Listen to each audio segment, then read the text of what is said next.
मामींनी मला जेवण दिले आणि त्या अंघोळीसाठी बाथरूममध्ये गेल्या. मी टीव्ही समोर बसून जेवण करतच होतो आणि 10 मिनिटात मला मामींचा आवाज बाथरूम मधून आला. त्या मला म्हणाल्या, अरे छोटे, मेरे कपडे मैं टेबल पर ही भूल गई, वो थोड़ा लाके मुझे दे दो, नहीं तो देर हो जाएगी मुझे. तेव्हा मी मामींना म्हणालो, अभी देता हूँ मामी, रुको 2 मिनिट, हात धो के आता हूँ. मी हात धुवून जेव्हा त्या कपड्यांजवळ आलो तेव्हा वरती फक्त साडी आणि काकूचे ब्लाउज होते. पण जेव्हा मी पूर्ण कपडे उचलले तेव्हा त्याच्या आतले कपडे सुद्धा त्याने ठेवले होते.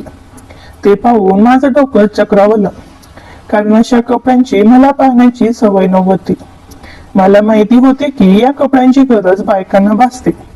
मग मी त्या कपड्यांकडे एकटक नजरेने पाहतच होतो. तेवढ्यात परत मामीचा आवाज बाथरूम मधून आला, अरे लाव जल्दी, थंड लग रही है मुझे. मग सगळे कपडे हातात गोळा करून मी बाथरूम जवळ आलो. त्यावेळेस मामींचा हात बाहेरच होता. मग मी त्यांच्या हातात ते कपडे दिले. त्यानंतर त्याने दरवाजा लावला. पण मला त्या ठिकाणाहून जाण्याची इच्छाच होत नव्हती, कारण त्या कपड्यांवर त्या कशा दिसत असाव्यात याची उत्कंठता माझ्या मनात वारंवार येत होती. म्हणून मी मनाला नाराज न करता त्या ठिकाणीच बाथरूमच्या दरवाजाजवळ असणारे होल शोधू लागलो. नशिबाने ते होलही मला लवकर मिळाले. मी जेव्हा त्या होल मधून आत डोकून पाहिले त्यावेळेस मामीच्या पाठीकडचा भाग माझ्याकडे होता. समोरचं दृश्य पाहून मी वेडाच झालो आणि मी त्या दिवसाची वाट पाहू लागलो. माझे नाव विजय आहे. मी 12वी सायन्सला शिक्षण घेत होतो. मामी आणि मामाचं लव्ह मॅरेज झाले होते. मामा हे बँकेत मॅनेजर म्हणून नोकरीवर होते. ते 5 वर्षापासून मुंबईला कामाला होते. मामी या मामाच्या ऑफिस मधल्या एका मित्राच्या लग्नाला गेले तेव्हा त्यांची ओळख झाली. आणखी दिवसानंतर त्यांचंही लग्न झालं. मामी या दिसायला खूपच सुंदर होत्या. ती शरीराने भरदार होत्या. त्यांची उंची 5-6 इंच होती. त्या ग्रुपमध्ये मामीचा सगळ्यात सुंदर दिसत होत्या. मामाचं नशीब होतं म्हणून त्यांना मामीसारखी मुलगी मिळाली आणि माझं पण नशीब होतं, त्या मामी सोबत एके दिवशी मोका मिळाला. मामी या दुसऱ्या राज्याच्या असल्या कारणाने त्यांना मराठी बोलायला थोडा त्रास होत होता. म्हणून मामी त्यांच्याशी मराठीत बोलायची आणि त्या मामांशी हिंदीत बोलायचा. पण आता मामांनी दुसरं भाड्याचं घर घेतलं होतं.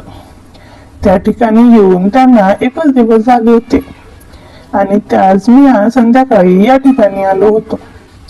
त्यांच्या मदतीला मी या ठिकाणी आलो होतो. मामाचं हे घर 1 RK होतं, म्हणजेच एक किचन आणि एक बेडरूम होते.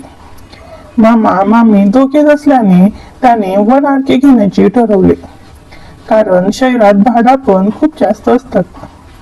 घरात सर्वत्र सामानाचा पसारा होता. मला यायला खूप उशीर झाले होते. आम्ही बाहेरून जेवण ऑर्डर केला. 3 जण सोबत जेवण करायला बसलो. मामी मला खेळून बसली होती.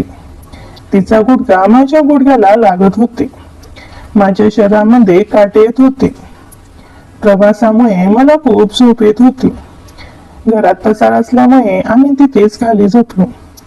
मामीने उठून लाईट बंद केली. आम्ही झोपलो आणि झोपेमध्ये नंतर मी माझ्या अंगावरती कोणाचा तरी हात फिरतोय असा भास झाला. मी अर्धवट झोपेत होतो. डोळे मिटलेले पण मन पूर्ण शांत नव्हतं. काहीतरी विचित्र जाणवत होतं. शरीरावर हलकासा स्पर्श जाणवत होता. एखादी बोट अगदी सावधपणे हळूवारपणे माझ्या हातावरून खांद्यावरून फिरत होती. मी विचार करायला लागलो, घरात तर मामा मामी आणि मीच आहे. बहुतेक स्वप्न असेल म्हणून मी शांत झालो. पण जसा जसा स्पर्श स्पष्ट जाणवू लागला तसं माझं मन सावध झालं. मी डोळे हळूच उघडले. खोलीत अंधार होता. बाहेरच्या बल्बचं थोडंसं उजेड आमच्या खोलीत येत होतं. मी हलकेच मान वाहून पाहिली. मामी आणि मामा झोपलेले होते. माझे डोळे लावताच थोड्या वेळाने तसेच झाले. माझ्या गालावरून केसावरून हात फिरत होता. हळूहळू तो हात माझ्या त्या जागेवर गेला. मी लगेच डोळे उघडून पाहिले तर मला मामी दिसली आणि मला पाहून लगेच झोपली. मला काही समजत नव्हते. मला मामीवर संशय येऊ लागला. माझी झोप उडाली. रात्रीचे 1 वाजले होते. मी किचन मध्ये जाऊन पाणी पिऊन आलो आणि मोबाईल बघू लागलो. थोड्या वेळाने मामी मला म्हणाली, विजय क्या कर रहे हो, सो जाओ, बहुत रात हो चुकी है. मी मामीला ठीक आहे म्हणालो आणि मोबाईल बघत मला झोप लागली. सकाळी मामी उठून मामासाठी जेवण बनवत होती. मामा पण ऑफिससाठी तयार झाले होते. मी अजून झोपलेलो होतो. रात्रीच्या कारणामुळे माझी झोप झाली नव्हती, म्हणून मला सकाळी खूप झोप लागत होती. मामा गेल्यावर मामी माझ्याकडे आली आणि म्हणाली, विजय उठो, 9 बज गए है, हमारा बहुत सारा काम बाकी है. मग मी उठून अंघोळ करून बाहेर गेलो. पण त्याच वेळेस मामीही तयार होऊन बाहेर आल्या होत्या आणि त्या मला म्हणाल्या, अरे छोटे, हम खाना खा लेते हैं, उसके बाद हम बचा हुआ सामान सेट कर देंगे. मामी स्वभावाला अगदी मनमोकळ्या होत्या. मी 10वीत असतानाच मामा आणि मामीचे लग्न झाले होते. त्यानंतर मी मामा मामीच्या घरी 1 वर्ष राहिलो होतो. तेव्हा मामी गावाकडे होत्या. तेव्हा त्याचं आणि माझं फार छान जमायचं नाही. आम्ही दोघेही एखाद्या मित्रमैत्रिणीसारखे एकमेकांशी वागायचो. माझा बोलण्याचा त्यांना कधीच राग यायचा नाही. जशी मामी पहिल्या दिसत होत्या, आज पण मामीमध्ये काहीच बदल झाला नव्हता. आता मामांच्या लग्नाला 4 वर्ष झाली. ती अजूनही मामीला मुलबाळ झाली नव्हती. त्यासाठी ती भरपूर उपवास करत होती. तरी पण काही फरक पडत नव्हता. आज मी जे मामीचे दृश्य बाथरूम मधून पाहिले, त्याचाच विचार मी मागच्या अर्ध्या तासापासून करत होतो. कारण मला अशी फिलिंग्स मामीबद्दल कधी झाली नव्हती. मग मी आता वयानेही खूप मोठा झालो होतो. मामी माझ्या समोरच जेवणाला बसली होती आणि तिने खूप बारीक जाळीदार गाऊन घातला होता. जेव्हा जेव्हा ती जेवणासाठी हात उचलत होती, तेव्हा तेव्हा तिच्या हाताच्या गॅपमधून तिच्या आतल्या पट्ट्या स्पष्ट दिसत होत्या. ते पाहिल्यामुळे माझ्या मनात वेगळेच आग व तरंग निर्माण होऊ लागली होती. आता मामाचे जेवण झाले होते आणि त्या डायरेक्ट किचन मध्ये गेल्या. तेव्हा त्याने मला आवाज दिला. मग त्या मला म्हणाल्या, जो बड़ा सामान है ना वो छोटे उसे पहले रह देते हैं, बाद में छोटे छोटे सामान को यही रख देते हैं. मी हाईटने उंच असल्याने मला स्टूलची गरज नव्हती. मामी माझ्या हातात मोठे मोठे डबे देत होती आणि ती मी व्यवस्थितपणे वर ठेवत होतो. पण मी जेव्हा उभा होतो त्यावेळेस मामी या खाली बसलेल्या होत्या. वरून त्यांची त्यातले कापडासारखे लागणारे मला स्पष्ट दिसत होते. माझी नजर वारंवार त्या ठिकाणी जात होती. असं वाटत होते की आताच त्यांना माझ्या 2 हातांनी हळूवार स्पर्श करावा. मी पाणी पिण्यासाठी खाली उतरलो. तेव्हा मामी स्टूलवरती चढली आणि मी तिला डबा देण्यासाठी खाली वाकलो. तर मला जे काही दिसले ते मी तुम्हाला शब्दातही सांगू शकत नाही. मला तर तिथेच खूप काही करायचं विचार मनात यायला लागले. 2-3 तासामध्ये आमचे किचनचे सर्व काम झाले होते. तेव्हा मामी मला म्हणाली, विजय, तुम जो हॉल का सामान है इसे सही तरीके से सेट कर कर रख दो, फिर अपना काम हो जाएगा. तब तक मैं बाथरूम में जाकर कपड़े धो लेती हूँ. तेव्हा मी मामीला म्हणालो, मामी 1 मिनट रुको, मैं पहले बाथरूम में जाकर आता हूँ, मुझे बहुत जल्दी है. मग मी बाथरूमला जाऊन मामीच्या नावाने माझ्या सोन्याला मोकळा करून आलो. तेव्हा माझा मन थोडा शांत झाला, कारण सोन्या खूप वेळचा हालचाल करत होता. पण मला आता त्या दिवसाची वाट बघायची होती. मग मी माझं काम संपवून मामीकडे परत आलो. तेव्हा मी मामीना म्हणालो, ठीक है मामी, मैं अभी 1 घंटे में सब काम खत्म कर देता हूँ. मला 1 तासाच्या जागेवर अर्धा तास सर्व सामान सेट करायला लागला. मामीचेही कपडे धुवून झाले होते. त्यावर गच्चीवर कपडे टाकण्यासाठी गेल्या. पण 15-20 मिनिटांनंतर मला काहीतरी पडण्याचा आवाज वरून आला. मी धावतच गच्चीतल्या शिड्या चढू लागलो. तेव्हाच मामी मला रस्त्यात जिन्यावरून खाली येताना दिसल्या. मी त्यांना त्या ठिकाणी अडवले आणि विचारले, क्या हुआ मामी, आप कैसे गिर गई, बहुत लगा होगा आपको. तेव्हा मामी मला म्हणाल्या, मैं जब ऊपर चढ़ रही थी तभी थोड़ा पानी मेरे बाटली से नीचे गिर गया, मगर आते वक्त मैंने ध्यान नहीं दिया। उसी पानी पर मेरा पैर फिसलकर मैं नीचे गिर गई। मेरी पीठ में काफी जोर से लगा है। काफी दर्द हो रहा है मुझे। मुझे अपना सपोर्ट देके खड़ा करो और मुझे बेडरूम में ले चलो। मम्मी मामींचा एक हात माझ्या खांद्यावर ठेवला आणि त्यांना त्यांच्या जागेवरून उभे केले। मामीच्या तोंडातून वारंवार ओ माय मी गई मैं काफी दर्द हो रहा है अशा त्या ओरडत होत्या। मग मी मामीना म्हणालो, धीरज रखो मामी जी, मैं आपको अस्पताल ले चलता हूँ, नहीं तो मामा को फोन कर देता हूँ, वह आपको अस्पताल ले जाएंगे। तेव्हा मामी मला म्हणाल्या, तुम्हारे मामा को डिस्टर्ब मत करो, उनके ऊपर पोस्ट ऑफिस का बहुत काम होता है। तुम ऐसा करो, मुझे बेडरूम में छोड़कर तुम 2 मिनट के लिए बाहर चले जाओ, मैं कपड़े चेंज कर लेती हूँ, फिर तुम मेरे कमरे में यह मलहम लगा देना, फिर ठीक लगेगा।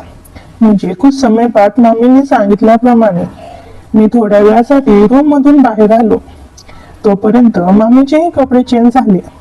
त्यानंतर त्याने 5 मिनिटात मला आवाज दिला आणि बेडरूम मध्ये बोलावले, पण अजूनही मामी गाऊनवरच होत्या आणि त्या सांगत होत्या की मला कपडे चेंज करायचे आहेत। मामी आता बेडवर पालत्या पडल्या आणि त्यांनी माझ्या हातात प्रेम केलं, ट्यूब दिला आणि मला त्या म्हणाल्या, अभी से हलके हाथों से मेरे पीठ पर और कमर पर लगा दो।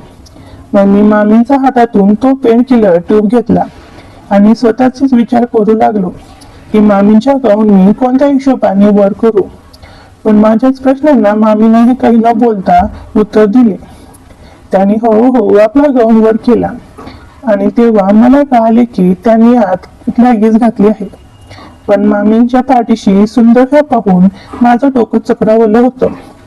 मामींची सुंदरता मी आतून तर बाथरूमच्या दाराचा होल मधून तर पाहिली होती, पण एवढ्या जवळून ते जेव्हा मला पाहण्याचं भाग्य लाभले तेव्हा माझ्या डोक्यात वेगवेगळेच विचार टाकून बदल येऊ लागले। मी 10 मिनिटापर्यंत काही न करता तसाच मामींच्या पाठीकडे पाहत होतो।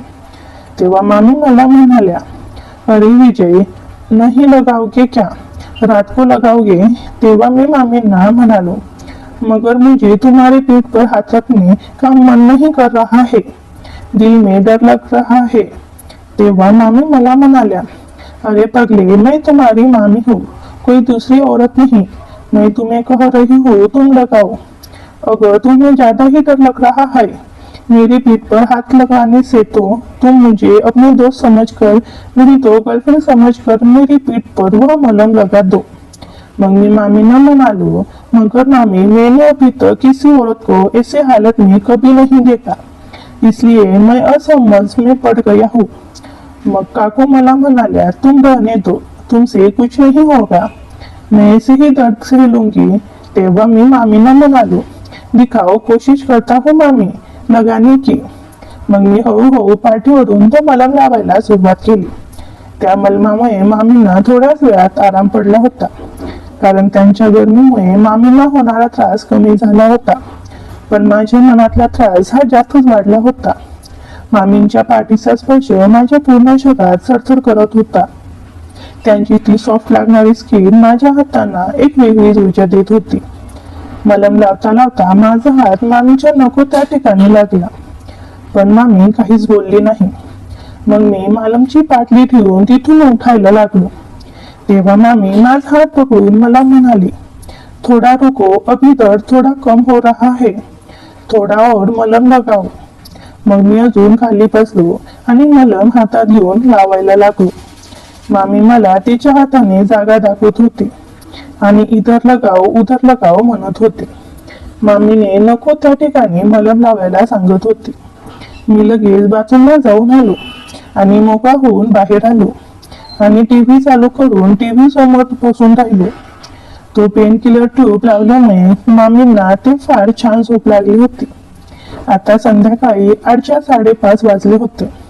मामाही आपली ड्युटी संपवून घरी परतले होते, तरी पण मामी या झोपल्याच होत्या।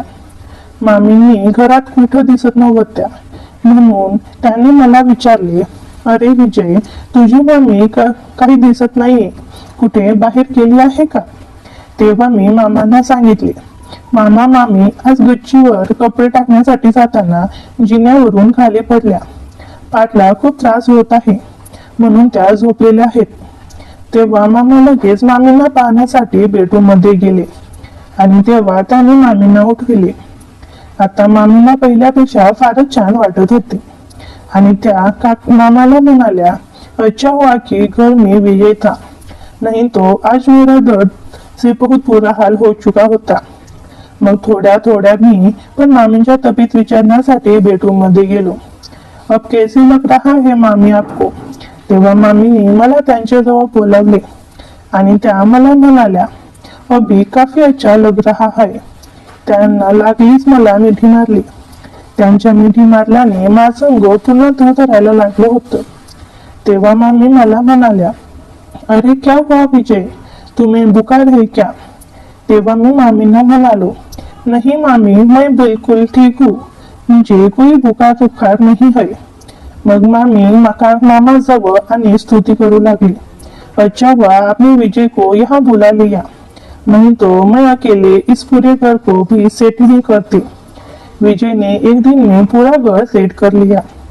मग मी मामांना म्हणालो, मामा उद्या मी घरी निघतो, या ठिकाणी सर्व काम व्यवस्थित झालेले आहेत.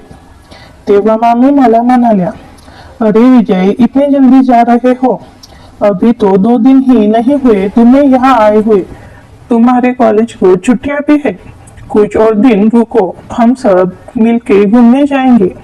तेव्हा मामा पण मला म्हणू लागले, हो तुझी मामी बरोबर सांगत आहे, अजून 1 आठवडा थांब, त्यानंतर मी पण 5 दिवसाची सुट्टी घेणार आहे. मग आपण निघू पुण्याच्या जवळ चांगल्या ठिकाणी फिरण्यासाठी. मग मी पण मामा आणि मामीचा मान ठेवण्यासाठी हो म्हणालो. पण मामींना मला त्या ठिकाणी ठेवण्याचं कारण नंतर कळाले. मामी आता रात्रीच्या स्वयंपाकाची तयारी करू लागली होती. मामीला लागल्यामुळे मामींनी आज रात्री पनीरची भाजी करण्याचे ठरवले होते. भरपूर दिवस झाले होते मेस मध्येही मला मिळत नव्हती, म्हणून आज माझ्या आवडीचे जेवणच मामी बनवणार होत्या. सकाळपासून संध्याकाळपर्यंत मामाच्या मागे बँक मधील लोकांची कटकट असल्यामुळे ते फार दमायचे. रात्री 8:30 वाजता जेवण झाल्यानंतर मी व मामा थोडा वेळ बाहेर फिरण्यासाठी गेलो आणि तिथून 10 वाजेपर्यंत घरी परतलो. तेव्हा मामीची आवरून त्या मोबाईल पाहत होत्या. मामा घरात आल्या आल्या बाथरूम मध्ये गेले आणि तोंड हात धुवून ते लागले झोपण्यासाठी बेडवर गेले आणि मी मामी जवळ बसून टीव्ही पाहू लागलो. मग मी मामीना म्हणालो, मामी मामा काफी थक जाते होंगे ना काम करके. तेव्हा मामी मला अगदी कोडवर्ड मध्ये म्हणाली, हो थक कर सो जाते हैं, इसलिए वो तो तुम्हें रुकवाया था यहाँ. मग मी मामीना म्हणाले, मेरे को समझा नहीं मामी, आप क्या करना चाहते हो? तेव्हा मामी मला म्हणाल्या, थोड़ा 2-3 दिन निकल जाने दो, फिर अपने आप तुम्हें पता चल जाएगा. असं मला काय माहित पडणार होते. त्याचाच विचार करत मी मोबाईल पाहत होतो. मग थोड्या वेळानंतर मामींनी मुद्दामून खुर्चीवर एक पाय वर केला. मामी माझ्या शेजारी बसले असल्याने मी चोरून मामाकडे लक्ष ठेवूनच होतो आणि मामी सुद्धा अधूनमधून माझ्याकडे पाहत होते. मामी मुद्दा उठवून परत आपला गाऊन वर करून त्या स्वतःच्या पायाला गुडघ्यापर्यंत काजू लागल्या होत्या. रात्रीचे 11 वाजले होते. त्यांची पायांची सुंदरता पाहून माझे मनच असंतुलित होत होते. मी तितक्याच डोळ्यांनी मामीच्या पायाकडेच पाहत होतो आणि मामीही माझ्याकडे पाहत होत्या. मग जी सिरियल मामी पाहत होत्या ती आता संपलेली होती. त्यानंतर मला वाटले की मामी आता त्यांच्या बेडवर झोपायला जातील, पण मामी त्याच ठिकाणी खुर्ची वळून माझ्याकडे तोंड करून बसल्या आणि मला म्हणाल्या, विजय तू बचपन में ना बहुत पतले थे, तुम्हें मेरे अलावा घर में कोई भी नहीं घुमाता था. तेव्हा मी मामीला म्हणालो, मुझे सब याद है मामी, आपके अलावा मैं कहीं नहीं जाता था. मी मामीची बोलता बोलता मामीने परत आपल्या गाऊन मध्ये हात टाकून त्या खांद्याच्या भागावर खाजू लागल्या. मला मामीकडे पाहून कसं तरी होत होतं, म्हणून मी खाली मान टाकून बोलू लागलो. पण जेव्हा मी वर मान केली त्यावेळेस मामीच्या गाऊनचे सर्व सुख बाजूला होते. यावेळेस मामीच्या कोणत्याच पट्ट्या मला दिसत नव्हत्या. मग माझ्या मनात डाऊट आला. यावेळेस मामी त्यांच्या आतल्या भागात काही घातले नसावे.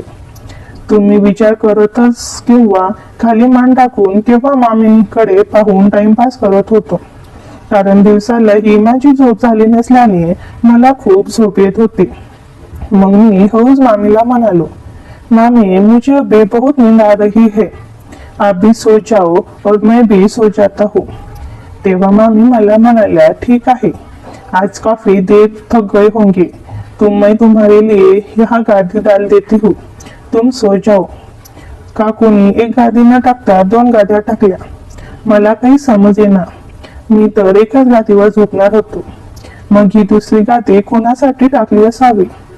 मामींना मग मी विचारले, मामी मेरे लिए एक गादी बहुत हो गई, मगर ये दूसरी गादी किसके लिए आपने डाली है. तेव्हा मामी मला म्हणाल्या, अरे विजय, किसके लिए मतलब मेरे लिए. हम दोनों ही नीचे सोएंगे, क्योंकि तुम्हारे मामा तो अब तक सपना देख रहे होंगे. सोते सोते और मेरी पीठ पर मलहम भी लगाना है, वो कौन लगाएगा. अब घर में तुम ही जगे हुए हो तो तुम लगा कर सो जाना, मैं बेडरूम में जाकर सो जाऊंगी. तेव्हा माझ्या मनाला शांतता लागली. बरं झालं, नाहीतर मामी पूर्ण रात्र माझ्या शेजारी झोपली असती तर मला पण कसं झालं असतं. मग मामी झोपल्या आणि मला हॉलची पूर्ण लाईट बंद करायला लावली. मग माझ्या हातात त्याने तो मलम दिला आणि त्याच्या पाठीला लावायला सांगितले. अंधारात मामी मला अस्पष्ट दिसत होत्या, पण जेव्हा मी त्यांच्या पाठीवर हात लावला तेव्हा माझा हात वरपर्यंत गेला. त्या ठिकाणी तिने त्याचे कपडे घातले नव्हते, म्हणजे यावेळेस मामी पूर्ण कपडे काढून झोपल्या होत्या. 2-3 मिनिटांनंतर माझा मलम लावून झाल्यानंतर मी माझ्या गादीवर येऊन पडलो, पण मला अजूनही मामी स्पष्ट दिसत नव्हत्या. आता वेळही भरपूर झाली होती आणि मला झोपही फार येत होती, म्हणून मी पण झोपलो होतो. पण रात्रीच्या वेळेस अचानक माझ्या अंगावर कोणाचा तरी स्पर्श झाल्यासारखं वाटलं. मला वाटले मामी त्यांच्या बेडरूम मध्ये झोपण्यासाठी गेले असाव्यात. पण काही वेळातच मी जेव्हा उठून माझ्या जागेवर बसलो आणि बाजूला पाहिले, ज्या अवस्थेत मामींना मी मलम लावला होता त्याच अवस्थेत मामी आताही झोपल्या होत्या. मग मी मामींना पाहण्यासाठी हळूहळू त्यांच्या जवळ जाऊ लागलो. त्याच वेळेस मामीने मला घट्ट मिठीत सामावून घेतले. मला फारच भीती वाटू लागली आणि थंड घामही सुटायला लागला होता. मी मामींपासून लांब झालो. मला फार विचित्र वाटत होतं. मामी माझ्यासोबत असं का करत आहे हे विचार करून आणि मामी त्यांच्या बेडरूम मध्ये का नाही गेल्या झोपायला. मी काही वेळापर्यंत माझ्या गादीवर न झोपता खुर्चीवर बसून राहिलो. मग थोड्याच वेळात मामी उठल्या आणि त्यांनी त्यांची गादी गोळा केली. मग मी त्यांच्या बेडरूम मध्ये गेल्या आणि त्या परत माझ्या जागेवर येऊन झोपलो. रात्री उशिरा झोपल्यामुळे सकाळी माझे डोळे उशिराने उघडले. मी जेव्हा उठलो होतो त्यावेळेस मामाही आपल्या ड्युटीसाठी निघाले होते आणि मी इकडे तिकडे पाहून मामीला शोधत होतो, पण मामी मला काही घरात दिसत नव्हत्या. मग थोड्याच वेळात मला जिन्यावरून खाली कोणीतरी उतरतानाचा आवाज आला. मी परत माझ्या गाडीवर झोपण्याचे नाटक करून चादर अंगावर टाकून झोपून राहिलो. तेव्हा मामी माझ्या जवळ येऊन मला म्हणाल्या, अरे उठो विजय, बहुत देर हो गई, इतना सोओगे. मग मी जेव्हा चादर तोंडावरून साईडला केली तेव्हा माझ्या समोर मामी उभ्या होत्या. मामींनी जो गाऊन रात्री घातला होता आताही तोच गाऊन घातला होता. त्यामुळे मला कळाले होते की अजूनही मामींची अंघोळ बाकी होती. मामा सकाळी लवकर ड्युटीवर जात असल्या कारणाने मामी सकाळचा स्वयंपाक लवकरच बनवत होते. मग मी माझे अंथरूण गोळा करून खुर्चीवर येऊन टीव्ही समोर बसलो आणि तेव्हाच मामींनी आपले कपडे परत माझ्या समोर टेबलावर ठेवले आणि त्या अंघोळीसाठी गेल्या. कालसारखाच मामीने 15 मिनिटांनंतर मला परत आवाज दिला आणि त्या मला म्हणाल्या, अरे विजय सुन दे हो, क्या हो मेरे कपड़े टेबल पर रखे हुए हैं, थोड़ा मुझे लाके दे दो ना. मी परत मामीचे कपडे हातात गोळा केले आणि मामींना देण्यासाठी बाथरूमच्या दिशेने जाऊ लागलो. यावेळेस मामीचा हात बाहेर नव्हता. मग मी बाथरूमच्या बाहेरच उभा राहून मामीला आवाज दिला. आणि जेव्हा मामीने बाथरूमचा दार उघडला तेव्हा समोरचं दृश्य पाहून मी आश्चर्यचकित झालो. कारण एवढ्या दिवसानंतर मला मामींना अशा अवस्थेत पाहण्याची संधी मिळाली होती. मी ते कपडे मामींच्या अंगावर फेकले आणि त्या ठिकाणाहून निघून मी परत खुर्चीवर येऊन बसलो आणि मामींबद्दलच विचार करू लागलो होतो. मामी असं माझ्याशी का वागत आहे? या अगोदर त्यांनी माझ्यासोबत अशी कधीच केली नव्हते. मग थोड्याच वेळात मामी बाथरूम मधून बाहेर निघाल्या. मी अंघोळीसाठी बाथरूम मध्ये गेलो. मी आता आल्यानंतर समोर मामीच्या आतले कपडे ओले होऊन नावावर टाकले होते. त्यांना पाहून मामीबद्दल माझे आकर्षण अधिकच वाढू लागले होते. पण मनात भरपूर भीती दाटून येत होते. माझं एकदा चुकीचं पाऊल त्याच्या आयुष्याला धोका ठरवायला नको. कारण लहानपणापासून मामा आणि मामीने माझ्यावर भरभरून प्रेम केले होते. मग मी अंघोळ करून बाहेर आलो तेव्हा मामी या किचन मध्ये होत्या. मी तयार होऊन हॉलमध्ये येऊन परत खुर्चीवर येऊन बसलो आणि मी माझा मोबाईल पाहू लागलो. यावेळेस मामीने फार सुंदर काळ्या रंगाचा गाऊन घातला होता. कधी कधी त्यांना मिठी मारावे असेही वाटत होते, पण नात्यामुळे मला ते करणं शक्य होत नव्हते. मामी या किचन मधून बाहेर आल्या आणि डायरेक्ट त्यांच्या बेडरूम मध्ये गेल्या. त्यांनी परत मला आवाज दिला, अरे विजय, तू मंद राव ना, थोडा काम है. मग मी जेव्हा बेडरूम मध्ये गेलो तेव्हा मामी काल ज्या अवस्थेत लागल्यानंतर झोपल्या होत्या त्याच अवस्थेत आताही झोपल्या होत्या. आणि त्या मला म्हणाल्या, विजय थोड़ा मलम लगा दो, अभी ज्यादा ही दर्द होने लगा है. मग मी मामीचा हातातून मलम घेतला आणि त्यांच्या पाठीवर लावू लागलो.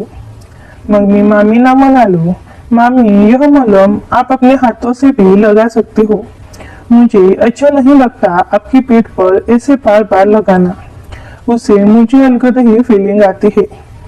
मी असं म्हटल्यानंतर मामी आपल्या जागेवर उठून बसल्या आणि मला म्हणाल्या, विजय तुम्हें मेरे पीठ पर हाथ लगाने से किस टाइप की फीलिंग आती है, मुझे बताओ, थोड़ा मैं भी जानना चाहती हूँ. मग मी मामीला म्हणालो कि किन शब्दों में आपको बताऊं, मुझे तो काफी शर्म आ रही है. शर्माओ मत अजय, खुलकर बताओ, ऐसे समझो तुम्हारे सामने तुम्हारा दोस्त या फिर गर्लफ्रेंड बैठी है. मग मी मामीला म्हणाले, अब मैं बड़ा हो चुका हूँ मामी, ऐसे काम मुझसे मत करवाया करो आप, मामा से ही लगा लिया करो. मग मामी मला म्हणाली, अगर विजय तुम्हारे मामा ही सही रहते तो मैं उन्हें ही बताती. तुम्हारे मामा से मुझे खुश रखने का काम होता नहीं, वो मुझे यह मलम क्या लगाएंगे. आज 5 साल हो गए हमारी शादी को, मगर एक बार भी मामा ने मेरे साथ स्वागत वाला प्यार नहीं किया. मैं तरस जाती हूँ ऐसा प्यार पाने के लिए. यह तो मेरी मजबूरी है कि मैं उनके साथ समय बिता रही हूँ. अगर मेरी जगह दूसरी औरत होती तो कब की तुम्हारे मामा को छोड़कर चली जाती. मैं मेरे घर वापस नहीं जा सकती, क्योंकि घर वालों से झगड़ा कर कर ही मैंने तुम्हारे मामा से शादी की थी. और शादी के 15 दिन बाद मुझे पता चल गया था कि तुम्हारे मामा एक बहुत बड़े नपुंसक आदमी है. उनकी जिंदगी में अपनी बीबी को खुश रखने का काम होगा नहीं, यह डॉक्टर भी बता चुके हैं. उनकी वजह से मैं उन्हें माँ बन सकती हूँ. तुम आने से पहले जब तुम्हारे मामा ड्यूटी पर जाते थे तब मैं दरवाजा के सामने खड़ी होकर एक हर आदमी को प्यार भरी नजरों से देखती रहती थी. कोई और मुझे मिल जाए और मुझे जिंदगी भर खुश रखे, मगर दिल में डर होने की वजह से वह काम मैं नहीं कर पा रही थी. अगर ऐसा काम करते हुए मुझे किसी ने पकड़ लिया तो बदनामी भी बहुत ज्यादा होगी. फिर जब तुम हमारी मदद करने के लिए यहाँ आए तो पहली नजर में ही तुम मेरे दिलो दिमाग पर छा गई. फिर मैंने सोचा अगर घर की दीवार घर में ही गिरी तो उसका आवाज ज्यादा दूर तक नहीं पहुंचता, इसलिए मैं तुम पर अपना प्यार जताने की कोशिश कर रही थी, मगर तुम भी तुम्हारे मामा की तरह ही डरपोक निकले. मग मामीने लागलीच त्यांच्या हात माझ्या चेहऱ्यावर फिरवायला. त्यांच्या हाताच्या स्पर्शामुळे माझ्या मनात एक वेगळीच आग लागू झाली. मग मामींनी मला मिठीत घेतले आणि त्या मला म्हणाल्या, विजय मुझे छोड़कर मत जाओ, यही रहकर तुम अपनी पढ़ाई भी पूरी कर सकते हो और मुझे खुश भी रख सकते हो.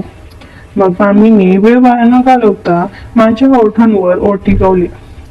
5-10 मिनिटांनंतर मला मामीची एकटेपणाची भूक समजून गेली आणि मी पण तिच्या गालावरून हळूच हात फिरवला. ती शहारली. तिचे श्वास वेगात वाढायला लागले. तिच्या गळाचा खालचा भाग खाली वर होऊ लागला. मी लगेच तिच्या ओठांवर ताबा घेतला आणि तिच्या ओठांचं चुंबन घेऊ लागलो. तिने डोळे बंद केले. आता मामी सुद्धा मला प्रतिसाद देऊ लागली. एका हाताने तिचे सुंदर तिच्या गालावरून हळूच हात फिरवला. ती शहारली. तिचे श्वास वेगात वाढायला लागले. तिच्या गळाचा खालचा भाग खाली वर होऊ लागला. मी लगेच तिच्या ओठावर ताबा घेतला आणि तिच्या ओठाचं चुंबन घेऊ लागलो. मामीने डोळे बंद केले. आता मामी सुद्धा मला प्रतिसाद देऊ लागली. मामीला खूप दिवसापासून हे सर्व मिळणार होते म्हणून ती अधिक शहारत होती. मी तिच्या मानेवर किस करायला लागलो. एका हाताने तिच्या सुंदर व्यक्तिमत्वाला स्पर्श करू लागलो. ती प्रभावित होऊन चोखो करायला लागली. हा खेळ 10 मिनिट चालला. मामी आता रंगात आली होती. ती उत्तेजित होण्यास सुरुवात झाली होती. मी तिला किस करत तिचे आधार मोकळे केले. ते मोकळे होताच माझ्या समोर स्वर्गाचे 2 डोंगर उभे झाले. आता ते माझ्या समोर स्पष्ट होते, जे आठवून मी कित्येक वेळा हतबल झालो होतो. मी हळूहळू त्यांना स्पर्श करायला लागलो. मामी सळसळत होती. तिचे आवाज येत होते. ती सुसकाटे टाकीत होती. मी अधिक वेगात स्पर्श करत होतो. माझ्या हरकतीने ती आता प्रचंड प्रभावात झाली होती. ती जोरजोरात श्वास घेत होती. माझेही पुरुषी अस्तित्व खूप दाटून आले होते. मी तिच्या खालून हात घालून ती वरती आडवी केली आणि परत तिचे सुंदर व्यक्तिमत्व हाताळायला लागलो. ती उसळ जोरजोरात श्वास घेत होती. ती खूप उत्साही झाली होती. ती पण फुल रंगात आली होती. मी सांगितल्याप्रमाणे तिने पोझिशन घेतली. मी तिचे राहिलेले कपडे बाजूला केले. आता माझ्या समोर तिचे उघडे पडले होते आणि ती सुंदर नाजूक चाफेकळी मला अधिक चांगली आकर्षित करत होते. मी लगेच अस्तित्व मोकळे करत तिच्यावर ते ठेवून कचकन स्वारी केली. तशी मामी किंचाळली. तिच्या डोळ्यातून पाणी आले. मी तिच्याकडे लक्ष दिलं नाही. तिने मला उचकवलं होतं. त्याच्या बदल्यात मी अधिक प्रभाव टाकला. मामी ओरडली. मग मी तिच्या व्यक्तिमत्वाला हाताळायला तिला किस करत शांतातील गोष्टी केलं. ती शांत झाली. मग हळूहळू मी हालचाल करू लागलो. तशी मामी आनंदाने डोळे मिटू लागली. ते सुंदर क्षण ती आता अनुभवून सुखावून जाऊ लागली होती. मी आता तिचा तळ गाठू लागलो. तशी ती माधव सुसकाटे टाकायला लागली. माझी एक लईत हालचाल होत होती आणि ती स्वर्गीय क्षण साठवत होती. ती माझ्या अस्तित्वाचा पुरेपूर आनंद घेत होती. मामी म्हणाली, क्या है आपकी ताकत, आप में तो आपके मामा से 4 गुना ज्यादा ताकत है. सच में दुनिया जैसी दिखती है वैसी नहीं है. मुझे हा समझ में आ गया. मी म्हणालो, तुम्हाला अजून पाहायचं आहे का? असे म्हणून मी तिच्या जीवनात जास्त प्रभाव टाकायला लागले आणि ती वेडावून गेली. ती खूपच मादक आवाज करायला लागली. मीही खूप चवटाळून तिच्या जीवनाचा तळ गाठत राहिलो. मला पण नाताचा काही भान राहिला नव्हता, कारण मला एक अप्रतिम सुख मिळत होतं. तिच्या चेहऱ्यावरचे भाव सारख्या आनंदाने बदलत होते.